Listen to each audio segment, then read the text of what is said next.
So it's very important for us, dear viewers, dear listeners, that we should repent. This is a month, we don't only fast and we don't only stand in worship. We need to make sure that we are forgiven in this month. We need to make sure that when Eid comes, we are given the glad tidings and the good news that our name has been recorded in the list of the muttaqi, the pious, the God conscious, those that have this God consciousness. So it's very important for us that we need to repent from our sins and we need to fear the wrath of Allah subhanahu wa ta'ala. We have to have hope in the mercy of Allah subhanahu wa ta'ala, and we need to follow our elders. If you look at the life of many of the Aslaf, many awliya Allah, there were many that changed their lives. They weren't always practicing, they weren't always pious. I want to share with you a story with regards to Hasan Basri, because there are some youngsters out there that astaghfirullah, they are falling into mayusi and they are falling into despair with regards to the mercy of Allah. You should never ever become mayus from the mercy of Allah subhanahu wa ta'ala. La taqnatu min rahmatillah. Allah subhanahu wa ta'ala is very merciful. Allah subhanahu wa ta'ala is very forgiving, and He accepts the tawbah and repentance of His servants when they repent to Him. And He gets happy as well when a servant repents also. So Hasan Basri rahimahullah, he had this female student. She became a widow at a young age, and she had a son. They were very wealthy. So she would take part and she would go and attend the durus and the lectures of Hasan Basri rahimahullah. But her son, he grew up and he got in the wrong company. And he was committing sins, he was eating haram, he was drinking haram, he was committing haram. And she would explain to him, but he wouldn't listen. She would take him to the durus of Hasan Basri to attend the lectures, the classes. Hasan Basri, for very, very long time, for like an hour, for many minutes, for many hours, he would sit him down and he would explain to the youngster, to that young man, that you need to stop committing sins. You need to stop drinking alcohol. You need to stop committing these sins. And this young man, he would say, okay, I will become pious. He would lie to Hasan Basri. He would try to give dhoka and he would try to deceive Hazrat Hasan Basri. Hazrat Hasan Basri was watching that even after all this nasihat, advice, this young man, he is becoming worse and worse. So a time came that Hasan Basri, he gives up. He loses hope. And he says that maybe Allah subhanahu wa ta'ala has put a mohr, stamp on the heart of this young man. Maybe he's not going to change now. So Hasan Basri, he gives up. He loses hope. But the mother, a mother is a mother. She has a lot of love for her child. She did not give up. And she continues to make dua for her son. And even when she goes to listen to the lectures of Hasan Basri, even there she would make dua. At home she would make dua, and she would continue to explain to him that you should repent. Now what happened was, this young man, he fell ill, and such an illness that he had no energy. He became really weak and he was lying down. He couldn't get up, he couldn't walk. And even the doctors, they give the jawab. They said that there's nothing that can happen now. That's it, he's going to pass away. So now the mother, she sat down and she said, son, even now there's time. You can repent even now from all those sins that you've committed. So now the child, the son, the young man, he realizes and he says, okay mom, I'm ready to repent. Tell me the tariqah, tell me the method of how to repent. His mother said, only Hasan Basri can tell you that. So he said, come on, let's go to him. He was too weak to stand up and walk. And his mother, she couldn't pick him up and take him. So he said, Mom, what to do is go to Hasan Basri, tell him to come here.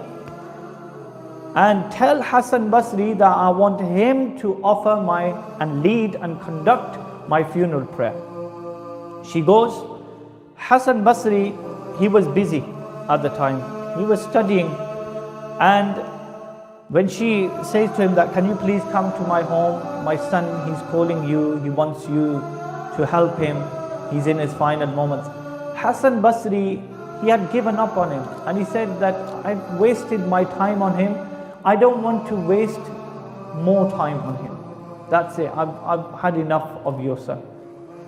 She said, my son wants you to conduct his funeral prayer. Hasan Basri said, I'm not going to conduct his funeral prayer. He's never read a prayer in his life. I'm not going to conduct his funeral prayer. So she comes home and her son is watching that, where's Hasan Basri? And she said that he's not coming. Why? Because son, you've deceived him, you've lied to him so many times. All those times when he was giving you words of wisdom and advice, nasaih, and you weren't obeying. Ek kaan se suna, dusre kaan se. You're listening from one ear and it's out from the other. You weren't acting upon whatever he was saying, so he doesn't want to give you any time. And then the young man said that, what about my funeral prayer? She said he doesn't want to conduct your funeral prayer because he's saying that you've never offered a prayer. So here this young man, he realizes and he has this bitter feeling and remorse and guilt. He feels really humiliated now that a friend of Allah doesn't even want to come to me now. So this is when this young man, he starts to cry. He cries and he says to his mother that, Mom, when I die, I want you to get your scarf and put it around my neck when I die, and I want you to drag my body around our front garden. Why? So that people realize that the one that disobeys Allah, the one that disobeys his parents, this will be the outcome. And then he says, Mom, I don't want you to bury me in the graveyard, in the Qabristan cemetery where the Muslims are. I want you to bury me here in our garden. Why? Because of my sins, I don't want the other Muslim, the marhumeen, the deceased, I don't want them to be affected, to have a negative effect and harm because of me. So this ajizi that he was showing, this humility that he was showing Allah subhanahu wa ta'ala, this repentance that he did during his final moments, what happens is, because of this, he gets to recite the kalima and he dies. When he dies, there was a knock on the door. Who is it? It's me, Hasan Basri. So the mother said that, I thought you weren't going to come. Hasan Basri, he said that, when you left my home, I went to sleep and I got to see Allah subhanahu wa ta'ala. And Allah subhanahu wa ta'ala, he said, Oh Hasan Basri, what kind of friend of you of mine that you aren't even ready to conduct the funeral prayer of a friend of mine? So I realized from this that Allah had forgiven your son, Allah had accepted his tawbah and his repentance. So this was Hasan Basri. He then went on to conduct the funeral prayer. So dear viewers, dear listeners, we understand from this story as well that Allah subhanahu wa ta'ala is very forgiving. Allah subhanahu wa ta'ala, He is a Rahim, He is Ghafoor, He is the one that has mercy upon His servants. So whenever people are tested, whenever they go through trials, tragedy, difficult moments, this is actually what Allah subhanahu wa ta'ala wants. He wants us to show this ajazi. He wants us to turn to Him. Ya Allah, hum ajiz hain. Ya Allah, we are weak. He wants us to show this humility. And Allah subhanahu wa ta'ala, if we turn to Him in this blessed month of Ramadan, He will definitely shower His mercy upon us. He will definitely accept our tawbah. He will accept our repentance and He will forgive us.